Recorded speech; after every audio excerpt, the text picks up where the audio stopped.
ज्योतिष विज्ञान है, लेकिन इसे लेकर तमाम मिथ मिथक और रहस्य हैं जो सच और झूठ के बीच उलझ जाते हैं।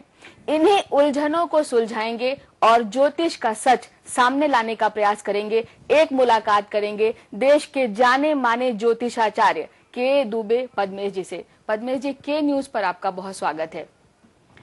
जैसा कि मैंने कहा कि सच और झूठ के बीच ज्योतिष हिंदुस्तान में बहुत उलझ गया है, क्या कहना चाहेंगे आप? समाज में जब विकृतियां आती हैं माधुरी जी, तो सभी वर्ग पे आती हैं, चाहे वो पत्रकारिता हो, राजनीति हो, धर्म हो, तो ज्योतिष उससे कैसे अछूता हो सकता है। कई लोग ऐसे हैं जिनको ज्योतिष के 27 नक्षत्रों का ज्ञान नहीं है, वो भी ज्योतिष का कार्य कर रहे हैं। कई लोग बहुत साधारण जीवन जीते जीते अचानक उनको लगा कि हम ज्योतिषी, और वो इस तरह की कहने लगते जिसका ज्योतिष से कोई संबंध नहीं होता है। ज्योतिष की जो स्थिति है, इसके पीछे मूल कारण है शासन का उपेक्षा जी।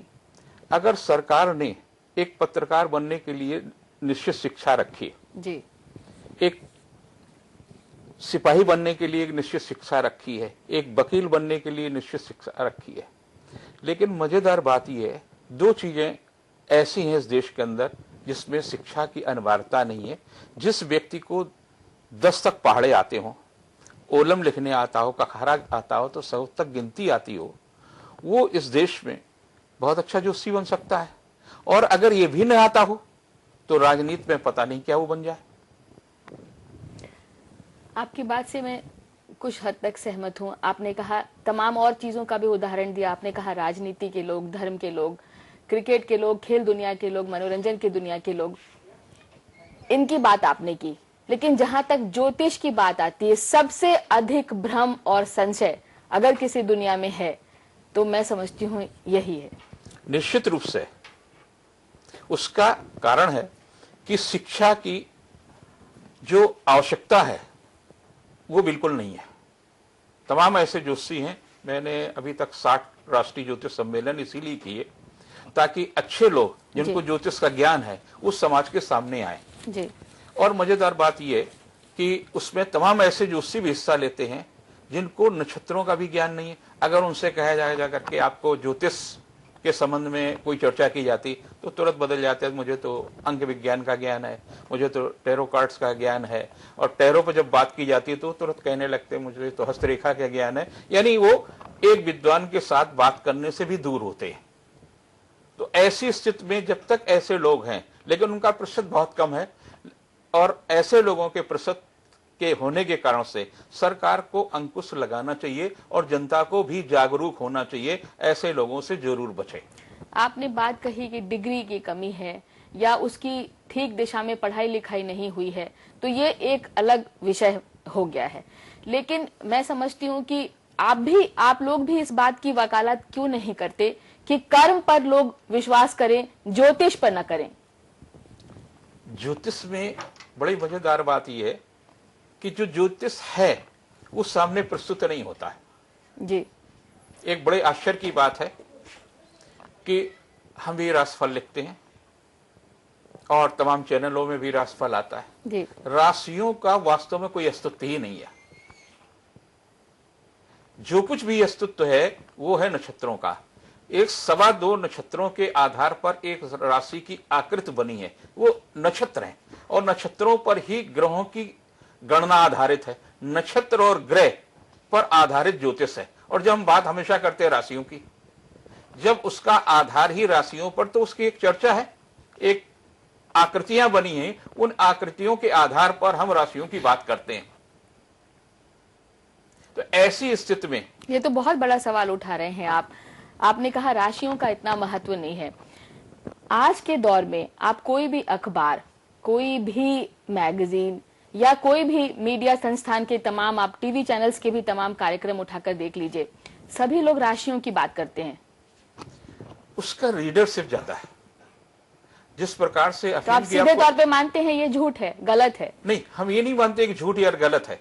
हम ये मानते हैं कि जब तक ग्रह और नक्षत्रों पर आधार पर, जब ग्रह और नक्षत्रों के आधार पर जो गणना की जाएगी तो उसका नाम तो राशि राशिफल ही दिया जाएगा, या और कुछ भी आप दे सकते हैं, सप्ताह का भविष्य या आज का दिन या किसी प्रकार का भी जो आपको नाम अच्छा लगता है उसको दे सकते हैं। लेकिन उसका आधार राशियां न होकर के ग्रह और नक्षत्रों पर आधारित जब फलादेश किया जाता है तो सत्य के निकट होते। हम हमेशा कहते हैं कि समय के शिला पर सत्य का हस्ताक्षर ज्योतिष है, और ज्योतिष सत्य का ही विज्ञान है। अगर अभी और विद्वानों को स्टूडियो में बुला दूं तो तमाम ऐसे ज्योतिष के विद्वान होंगे जो आपकी इस बात से सहमत नहीं होंगे। जैसा कि मैं देखती हूं कि अक्सर एक ज्योतिषी दूसरे ज्योतिषी की बातों को नकार देता है, निराधार बताता है, वैसे ही जैसे आपने ये बात कही है कि राशियों को नहीं मानना चाहिए, वो एक तरीके से सही आकलन नहीं है। तो ये सही आकलन क्या है, ये कौन तय करेगा? ये बातें कब जाकर के एक सच्चे मुकाम तक पहुंचेंगी? एक केस होता है, एक दुर्घटना होती है, और उस दुर्घटना में एक लोअर कोर्ट से उसको सजा, कानून की किताब एक है। जब वो हाई कोर्ट जाता है तो सजा में बदलाव हो जाता है। इस किताब में इतनी पेचीदगियां क्यों हैं? ये बाजार से जुड़ गया है इस वजह से? हाँ, नहीं, बाजार से नहीं जुड़ गया, ये ग्लैमर से जुड़ गया। ये जी। जब तक ज्योतिष मंदिर की चौखट पर था, लोक कल्याण के लिए था, तो उसके पीछे भावना लोक कल्याण की थी। आज हम जब 1970 से और आज की तारीख तक बृहस्पति के दिन निःशुल्क देखते हैं तो मेरे तमाम ज्योतिषी मित्र जो हैं वो हमेशा विरोध करते, कहते हैं क्यों आप जनता को सुविधा दे रही हैं, और आज की तारीख में लोग कई हजार रुपए फीस लेते हैं, जो बहुत जूनियर लोग भी हैं। तो वो हम उनके फीस लेने या उसकी बात नहीं, लेकिन जो व्यवसायीकरण हो रहा है, आपको भय उत्पन्न किया जा रहा है, वो निश्चित रूप से गलत है।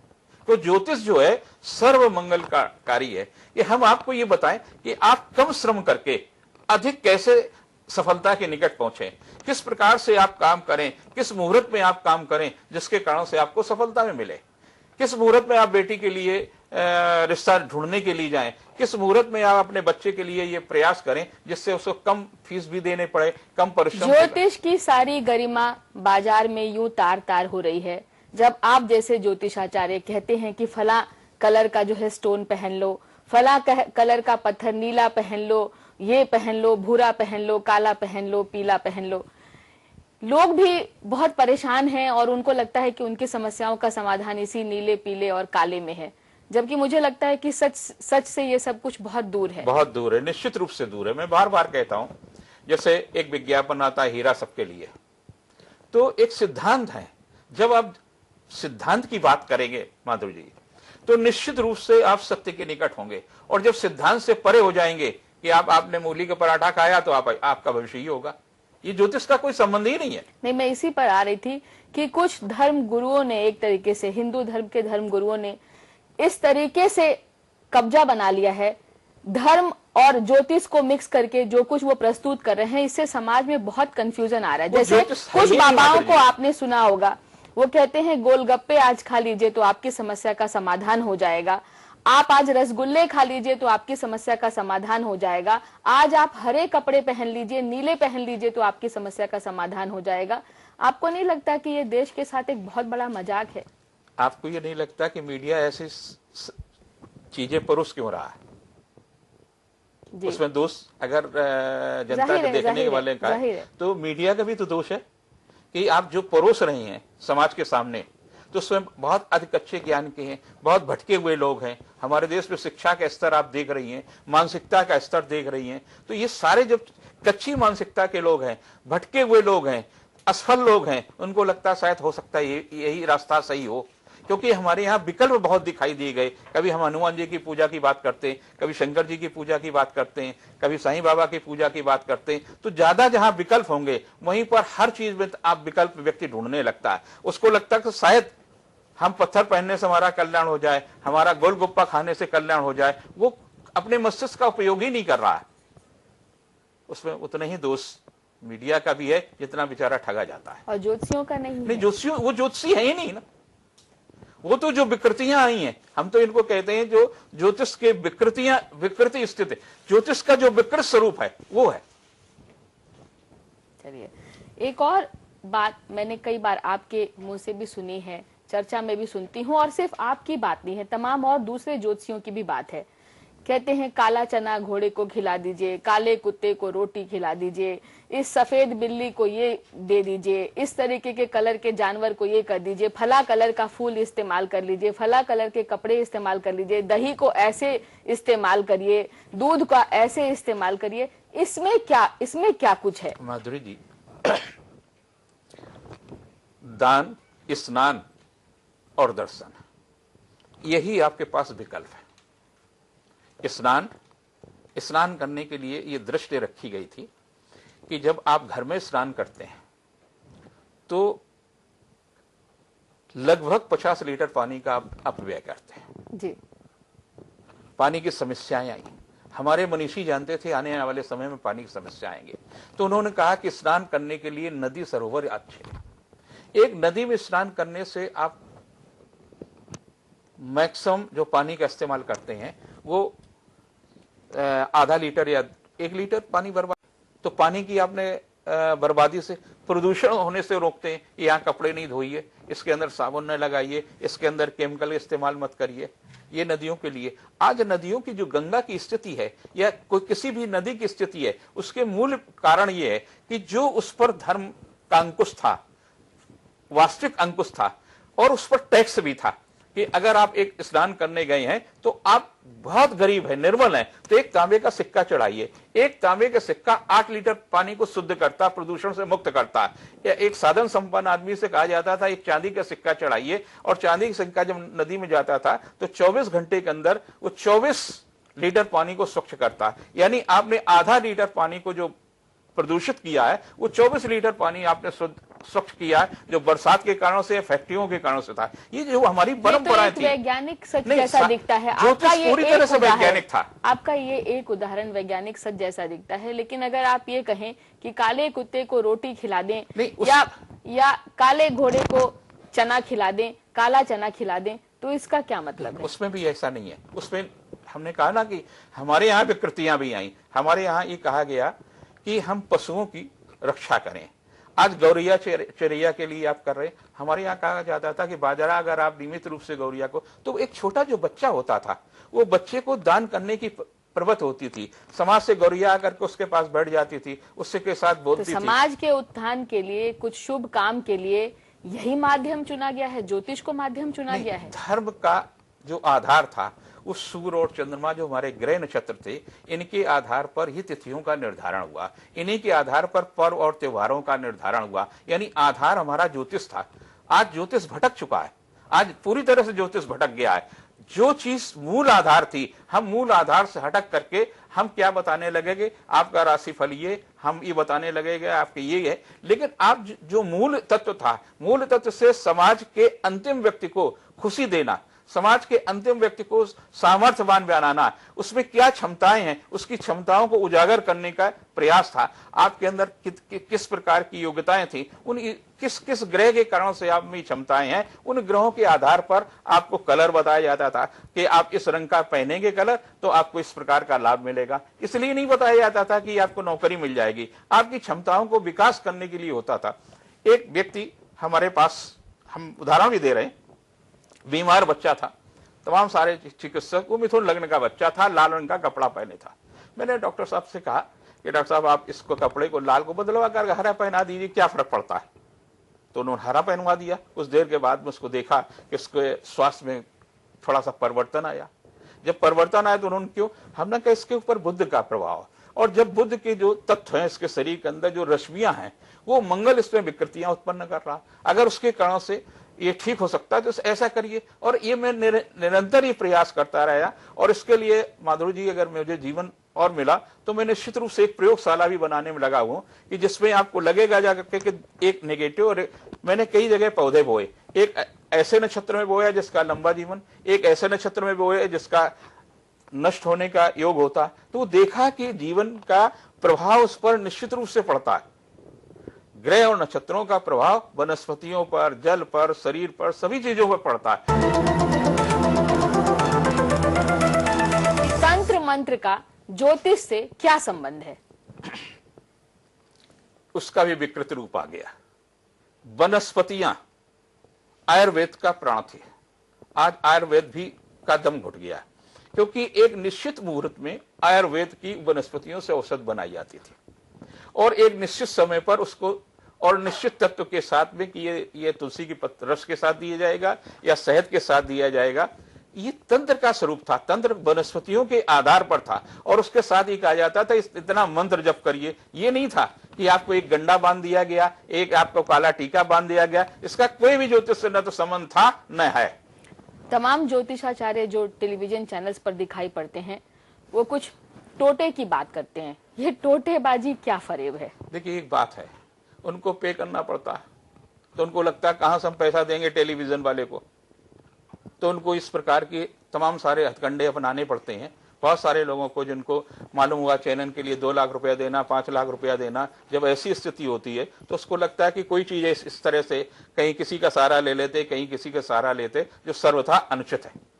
तो जो मानसिक शांति पहुंचाने का वो काम कर रहे हैं, दरअसल वो लोगों को उलझा रहे हैं, उनको और भ्रमित कर रहे हैं और सच पूछिए तो उनको और तकलीफ दे रहे हैं। देखिए मैंने पहले भी माधुरी जी पहला ही वाक्य कहा कि सभी समाज के वर्ग में विकृतियां आई।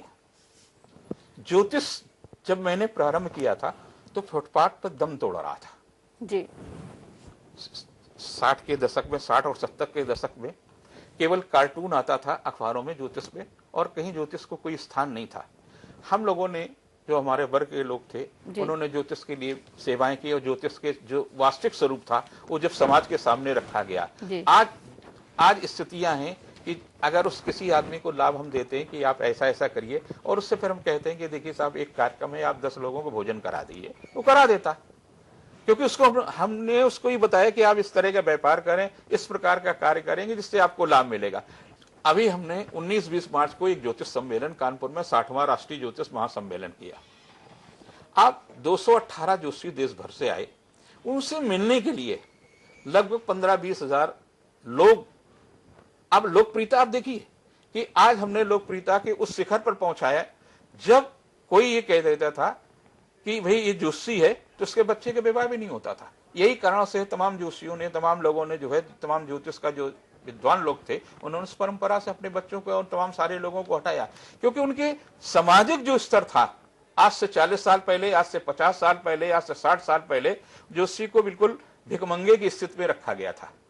एक भिक्षुक है और इसको जो है जो दे दीजिए वो ठीक है। आप स्वयं एक ज्योतिष हैं, आपने खुद कहा पिछले कई दशक से लगातार यही आपका प्रोफेशन है।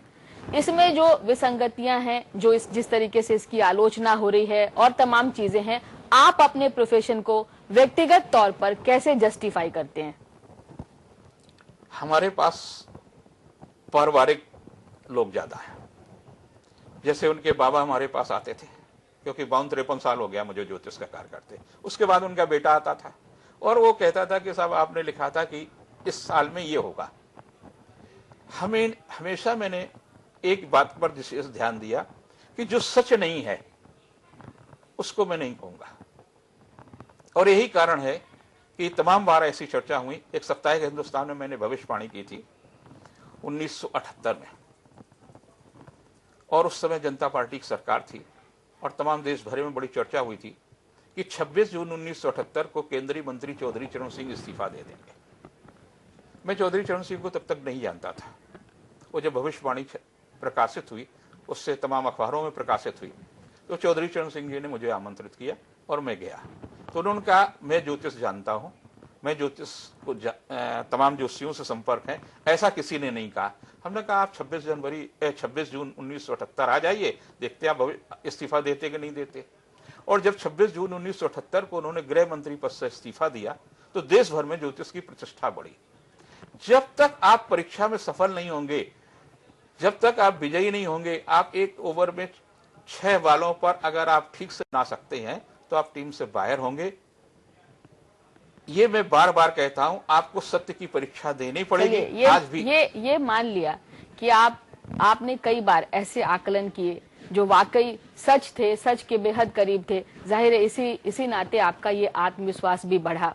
लेकिन मैं उन दर्शकों के लिए आपसे सवाल पूछना चाहूंगी जो हमारे ही टीवी चैनल्स पर फोन करते हैं और 30 सेकंड में आप उनको जवाब दे देते हैं कि फला काम कर लीजिए और फला से आपका फायदा हो जाएगा, आपका भविष्य ये कहता है। इतना त्वरित आकलन 30 सेकंड में, 15 सेकंड में, ये तो सच नहीं लगता, नहीं लगता। माधुरी जी, उसका एक आधार है, ऐसा नहीं है। मेरी कहीं भी व्यावसायिकता उन बेचारे दर्शकों के साथ क्या होगी? मैं नहीं कह रही हूँ, मैं कह रही हूँ आप भी कहीं ना कहीं बाजार के सामने झुक जाते हैं। नहीं झुकते, न झुके न झुकेंगे। बहुत बार नुकसान उठाया, यहां तक कि संपादक ने कहा कि अगर आप इस तरह का नहीं लिख रही हैं, मैं नाम नहीं लेना चाहता हूं, तो आप कल से कॉलम बंद कर दिए। मैंने कल से कॉलम बंद कर दिया, और देश के बड़े अखबार और बड़े पत्रकार की मैं बात कर रहा हूं, मैंने कॉलम बंद कर दिया। हमने कहा नहीं, ये नहीं संभव हो सकता मुझसे कि मैं आपके हिसाब से आपके फॉर्मेट में जो है चलूं। जो सच है वही लिखूंगा, जो सच है वही लिखूंगा। हाँ।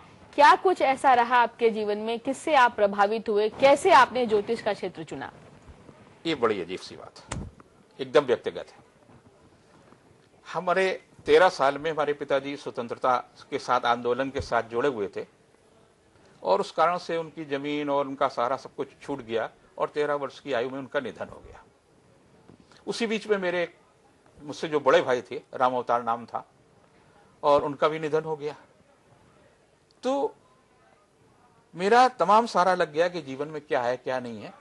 हमारे यहाँ, हमारे ग्रामीण परिवेश में एक संत आया करते थे, और संत का क्या था कि आपके यहाँ भोजन करते थे, और भोजन करने के बाद वो कुएं में बर्तन फेंक देते थे जूठे, और आपके पास बर्तन पहुंच जाते थे। मैंने बचपन में देखा, मैंने नहीं देखा, गांव के सभी लोग देखते तो बड़ा उनके साथ आदर करते थे। इस कौतूहल ने कि ऐसी उनके पास कौन सी सिद्धि है, ऐसे उनके पास कौन सा है। मैं लगातार उनके पीछे रहता था, कहीं कहीं चला जाता था। कई बार मारपीट होती थी, हमारे परिवार के लोग पीटते थे।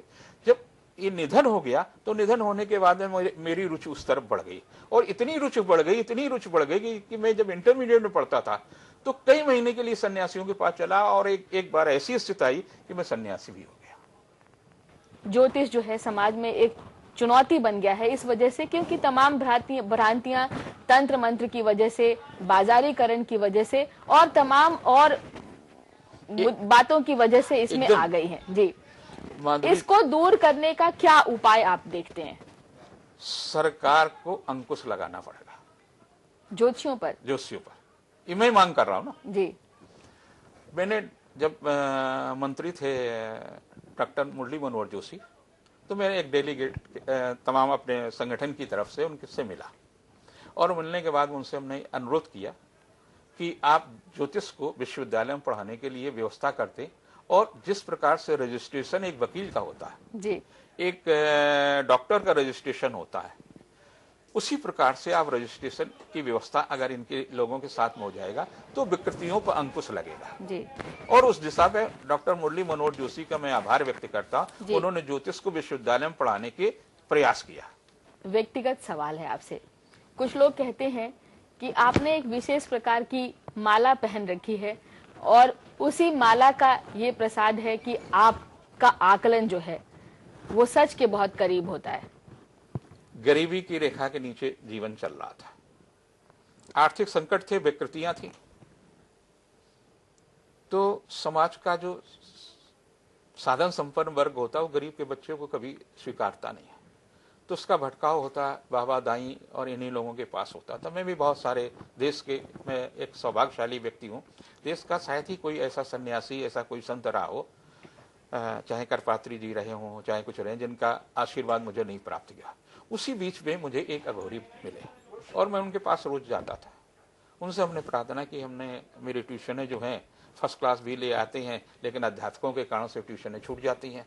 वो अध्यापक तो आपका भी ज्योतिष तंत्र मंत्र से जुड़ा हुआ है? नहीं, तंत्र मंत्र से नहीं, अध्यात्म से जुड़ा। मैं बार बार कहता, जब तक ज्योतिषी में वैज्ञानिक दृष्टि नहीं होगी और आध्यात्मिक बल नहीं होगा तो सत्य के नजदीक हो ही नहीं सकता, क्योंकि ज्योतिष न तो पूरी तरह से विज्ञान है और न ही पूरी तरह से अध्यात्म। चलिए, आपने खुद ही कहा ज्योतिष ना तो पूरी तरीके से विज्ञान है, न पूरी तरीके से अध्यात्म है।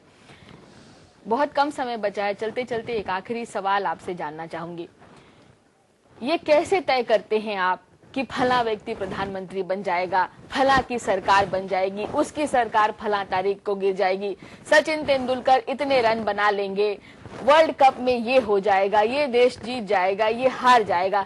राजनीति आप तय करेंगे, मनोरंजन की दुनिया की बातें आप तय करेंगे, क्रिकेट आप तय करेंगे, सब कुछ आप ही तय करेंगे। जी हम बिल्कुल नहीं तय करेंगे। नहीं, आप तय करते हैं। नहीं, मेरा उसका मतलब ज्योतिष तय हाँ, कर रहा है ये वही मैं वही हिंदुस्तान बता में, और लाखों लोग इसके पीछे चल रहे हैं। हाँ, उसमें बहुत सारा सट्टा लगता, बहुत सारा लोगों शेयर की लगता। मेहनत। देखिए, जब मैंने आपके चैनल पर ये कुंडलियों का एनालिसिस किया, कांग्रेस का किया, सपा का किया, भाजपा का किया, नरेंद्र मोदी का किया, राहुल गांधी किया, सोनिया गांधी किया, सबकी कुंडलियों का विश्लेषण किया, और विश्लेषण करने के बाद मैंने कहा कि एकदम नरेंद्र मोदी स्पष्ट बहुमत के साथ आएंगे, क्योंकि उनकी कुंडली में इतना बल है, इनकी कुंडली में इतना बल है, इनकी कुंडली में इतना बल है। इस बल के आधार पर नरेंद्र मोदी को ये तुक्केबाजी भी हो सकती है। जब तुक्का फिट बैठता है तो कहते हैं ज्योतिष सच है, और जब नहीं बैठता तो फिर बात होती है कि मिथक है, मिथक है। ऐसा नहीं होता। ऐसे में आपका, चलिए ऐसा तो होता है। ऐसे में एक शेर भी याद आ रहा है, उसको पढ़ूंगी। बात बन जाए तो लोग कहते हैं क्या क्या, बात बन जाए तो लोग कहते हैं क्या क्या, और बात बिगड़ जाए तो क्या क्या नहीं कहते। आप ज्योतिषों के ऊपर, ज्योतिषाचार्यों के ऊपर ये लागू होता है। आपने के न्यूज से बात की, हमें इतना समय दिया, आपका बहुत बहुत शुक्रिया।